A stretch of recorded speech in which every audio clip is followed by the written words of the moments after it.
अस्सलाम वालेकुम। उम्मीद करता हूँ कि आप सब खैरियत से होंगे। एक नए दिन की शुरुआत करते हैं। आज मैंने उठते ही सबसे पहले फ़्रेश होकर चेंज किया और उसके बाद नाश्ते के लिए किचन में चला गया। आज मैं दूध की बजाय सिर्फ़ फ्रूट का नाश्ता कर रहा हूँ और फ्रूट में भी सिर्फ़ अंगूर, क्योंकि मेरा काफ़ी दिनों से ये खाने को दिल कर रहा था। मैंने कल रात को परचेज़ किए और धो के फ्रिज में ठंडे होने के लिए रख दिए। नाश्ते में फ़्रूट का एक्सपीरियंस अच्छा था और इसे फ़िनिश करने के बाद मैंने अपना सामान जो है वो पैकअप करना शुरू किया। कम्प्लीटली रेडी होने के बाद मेरी फ़ाइनल लुक कुछ ऐसी थी। इसके बाद फिर मैंने सारा कुछ बंद किया और निकल पड़ा अपने स्टॉप की तरफ। आज सुबह शहर में काफ़ी ज़्यादा बारिश हुई थी, जिससे मौसम बहुत ज़्यादा खूबसूरत हो गया था और टेम्परेचर भी डाउन हो गया था। आप अभी भी देख सकते हैं कि बादल अभी भी मौजूद हैं और शायद किसी भी वक्त दोबारा बारिश हो जाए। खैर, इसके बाद मैं ऑफ़िस पहुंचा और ऑफ़िस पहुंचने के थोड़ी देर बाद हमने छलियाँ मंगवाई, जो कि काफ़ी गर्म और मज़ेदार थी। स्प्राइट का ये फ्लेवर मेरा और मेरे कलीग्स का मोस्ट फेवरेट है और हम इसे अक्सर लंच के बाद मंगवा कर इंजॉय करते हैं। आज ऑफ़िस वर्क को मैंने कवर नहीं किया, उधर से ऑफ़ करने के बाद मैं वापस बाज़ार में कुछ काम के लिए रुक गया। बाज़ार वापस मेरे रास्ते में है, वहाँ से मैं ग्लूकोमीटर की स्ट्रिप्स लेने के लिए साइंटिफिक सप्लाई शॉप में गया। ये शॉप शेखुपुरा में साइंटिफिक सप्लाइज़ के लिहाज से एक मशहूर दुकान है। यहाँ पर मेडिकल से रिलेटेड साइंटिफिक सप्लाइज़ की सारी वैरायटी मौजूद होती है। खैर, मैं यहाँ पे लेने के लिए आया था ग्लूकोमीटर की स्ट्रिप्स, और इन इंडिविजुअल पैक्ड ग्लूकोमीटर की स्ट्रिप्स का रिज़ल्ट बाकी कंटेनर में पैक्ड स्ट्रिप्स की निस्बत ज़्यादा एक्यूरेट होता है। स्ट्रिप्स के साथ मैंने कुछ नीडल्स भी ऐड करवा ली, क्योंकि नीडल्स भी ख़त्म हुई थी, और फिर मैंने इस शॉपर को अपने बैग के अंदर रख लिया ताकि कैरी करने में आसानी हो। वापसी पे गुजरते हुए मुझे बाज़ार में एक पठान भाई का ग्लासेस का स्टॉल नज़र आया। मैं वहाँ पे रुका और चेक किया कि आजकल कौन कौन से ग्लासेस ट्रेंड में चल रहे हैं। लेना तो मुझे वहाँ से कुछ नहीं था, क्योंकि ऑलरेडी एक ऐनक लगी हुई है। थोड़ी देर देखने के बाद मैं वहाँ से निकल आया। यहाँ पर मेरी कुछ लेडीज़ पर नज़र पड़ी, जो कि वॉकवे ना होने की वजह से बैरियर के नीचे से जाने पर मजबूर थी। खैर, मैंने दूसरा रास्ता इख्तियार किया और रोड डिवाइडर पर जंप करके दूसरी तरफ जाने की कोशिश की। दिन के इस पैर रोड के ऊपर काफ़ी ज़्यादा रश होता है, मैंने एहतियात और स्पीड के साथ रोड क्रॉस की और अंदर बाज़ार की तरफ चला गया। घर से ऑर्डर आया था कि वापस आते हुए एक शॉप से सूट्स लेते आने, मैं उसी के लिए इधर आया हूँ। ये भाई यहाँ पे मार्बल इनग्रेव कर रहे थे, और वो भी मैनुअली। खैर, फिर शॉप को ढूंढते हुए मैं फाइनली उधर पहुँच गया, और वहाँ पहुँचते ही भाई ने मुझे 2 सूट्स की शॉप पर थमा दिए, और फिर मैं उन्हें लेकर वहाँ से घर की तरफ चलने लग गया।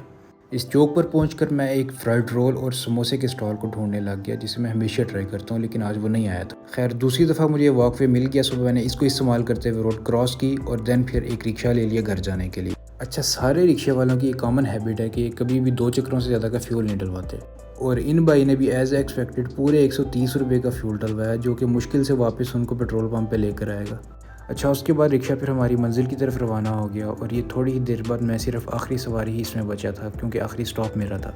और ये देखें, मेरा स्टॉप आ गया, और भाई को मैंने उनका किराया देकर अपना सामान पकड़ा, और सामान पकड़ने के बाद मैं फिर गली में अपने घर की तरफ चला गया।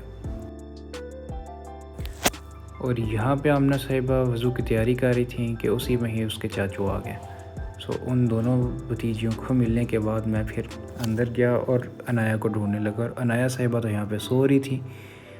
उसे थोड़ा सा प्यार करने के बाद मैं फिर ऊपर चला गया, और ऊपर जाके अब्दुल्ला साहिब वेट कर रहे थे। अब्दुल्ला को मिलने के बाद मैं फिर अपने रूम में पहुँच गया।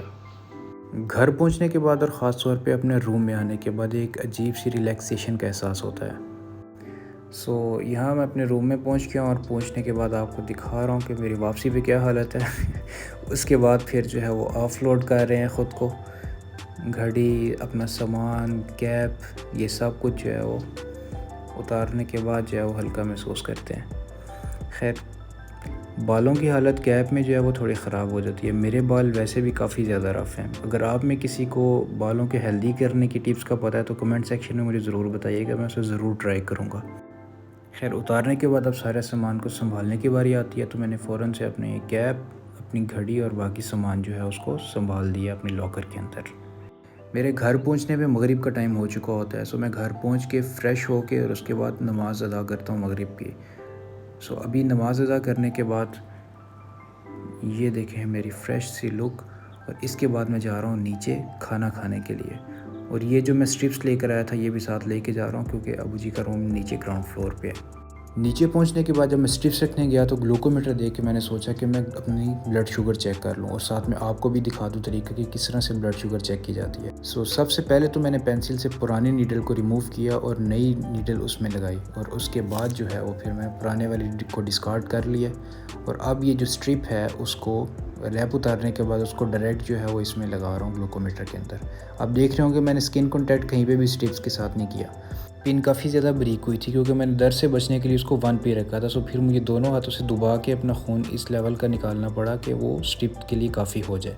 सैंपल करने के बाद मैंने अपनी फ़िंगर को टिश्यू के साथ साफ़ किया और ये है मेरा ब्लड ग्लूकोज का रिज़ल्ट, जो कि 90 है और ये बिल्कुल नॉर्मल है अल्हम्दुलिल्लाह।